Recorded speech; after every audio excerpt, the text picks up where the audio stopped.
and this is Listen to Older Voices. Ageless stories on Ageless Radio. I'm Rob Greaves, and I'm talking with Mary Davenport. I turned 15. Mother was exhausted with having to work to keep us, because those depression years went on for ages. That's right, because at 15 it's still only 1935, isn't Yes, it? yes. That's right. Yes, and my father came back from Singapore eventually without any money or anything. But Mother took him back, and we were so excited to have a father.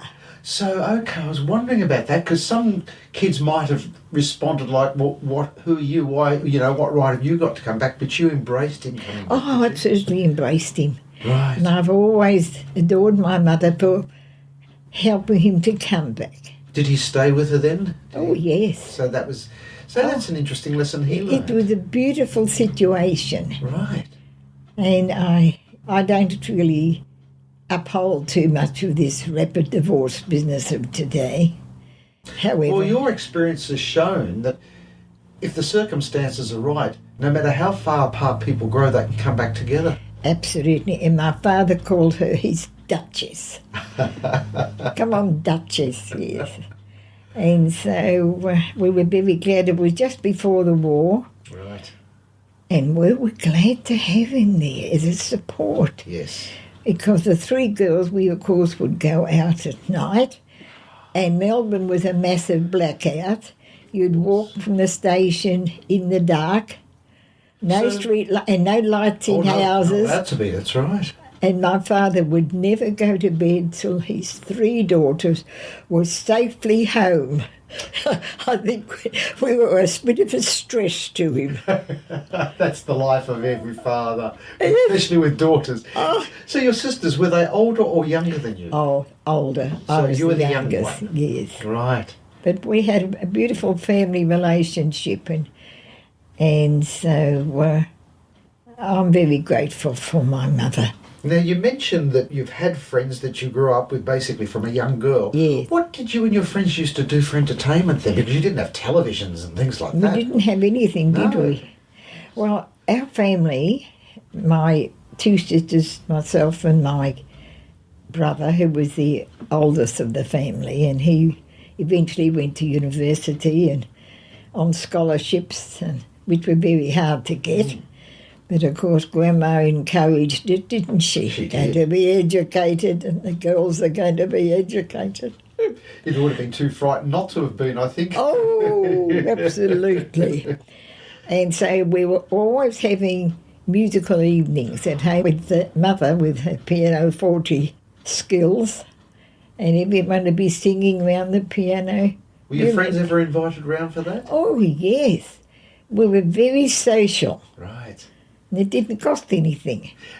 There's a couple of really nice things happening there which don't happen today, isn't there? First of all, it was entertainment, as you said, that didn't cost anything, but the family and friends all came together in the house. Oh, yes. Sadly lacking in most lives Oh, these days. yes. Any excuse for Mother to put herself at the piano. I mean, You're all performers, aren't you? oh, it was so enriching. What an Yes. enriching experience. Yes. And I miss it now. Did you grow up with any favourite styles of music or favourite artists? Oh, yes.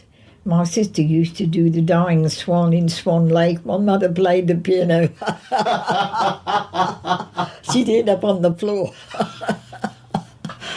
Oh, we were real comedians. I bet you were. What about radio? Did that play a part in your life? No, we No. didn't have such a thing as a radio. Too expensive to buy? Oh, we couldn't afford anything like that. We were lucky to have a feed. Yes.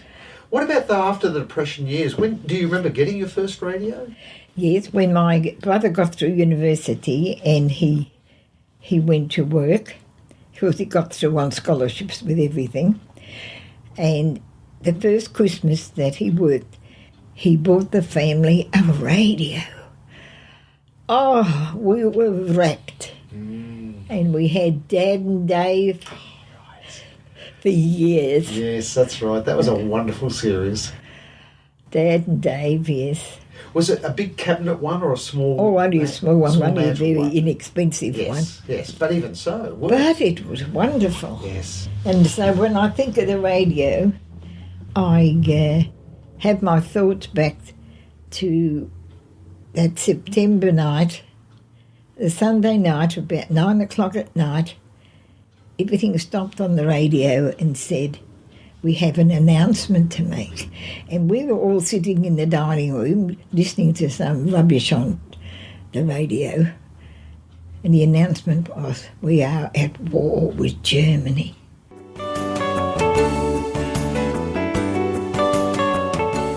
Listen to older voices, living history on Ageless Radio.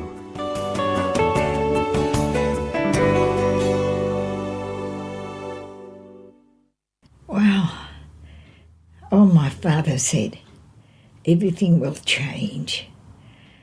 And if ever I can remember anything, it's everything changed.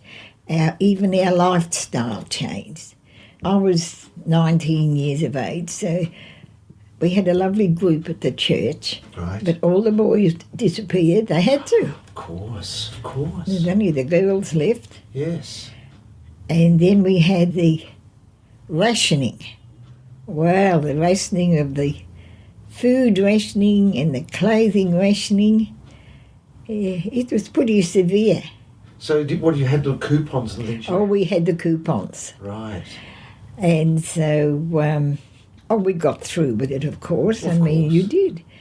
And as I was a fanatical sewer, I couldn't get materials to sew, but tablecloths were without coupons for some weird reason.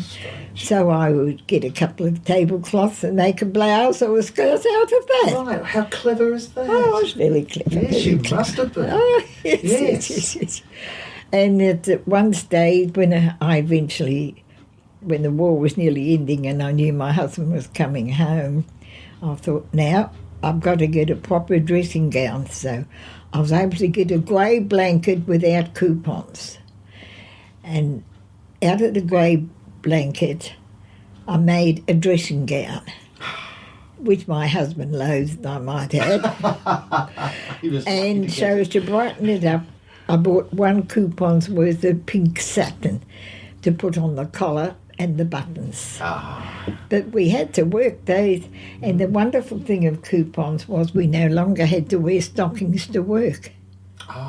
Because stockings were coupon. Who was going to waste? Wasted on that. And no That's one right. wasted coupons on gloves. Oh, no. And as for hats, they were gone. So it really changed fashions and everything, didn't it? Utterly changed fashion. Yes. Yeah, no stockings, no hats. I thought that was marvellous. Cause Now that's really interesting, you see, because I was brought up in the 60s and most of us who were in that period thought it was our generation that got rid of the hats and the stockings, but no, it was yours. it was the war. It was the war. It was the war. We weren't going to waste precious coupons on On that things stuff. like that, yes. Yes. And so I know I bought an overcoat one year because I would have frozen otherwise. And it took nearly all my coupons for the 6 months to get the overcoat. Goodness me. So that was very valuable to you at that point. But I had to get the... Eventually, I had it dyed black. And it turned out a dreadful dead purple look. Oh, gosh. But I had to wear it Well, because I had no 6 other... months of coupons. Yes. You wear it and like it. Oh, yeah. But we all had stories like that. Of course, everybody. I mean, did, everyone was in the same boat.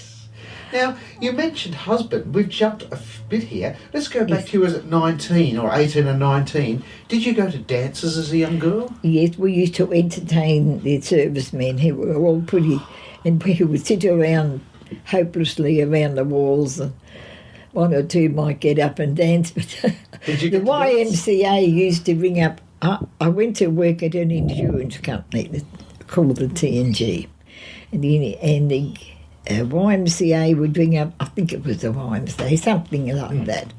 They would ring up our work and ask if a group of girls would go somewhere because they were expecting some soldiers in or some airmen to entertain them. Well, they were all pretty terrified just sitting round the wall. I bet it was. I bet they were as terrified as you were. Oh, but that was our war effort. That was your war effort. And then, of course, the Americans came on the scene. That was different. Well, that made a difference. They had lots of money in their pockets. Their uniforms were beautiful, and our poor soldiers looked dreadful, as if they'd been dragged through Poverty Street. And so the girls went berserk with the Americans. And so there's a lot of stories I could tell you about that, but I better not. And But you obviously did meet some Americans. oh, they were lovely. Yes. We used to ask them home for a meal and things like that. Yeah. I'll never forget when they asked for a napkin. Well, a napkin to us went on a baby's bottom, but a napkin to an American was a serviette. Of course. Of course. So language differences made some very funny moments. You're wondering one day what you're going to do with the bottom. Yes, so we got used to all that Of course, of business course. in the end. We used to entertain them and so forth.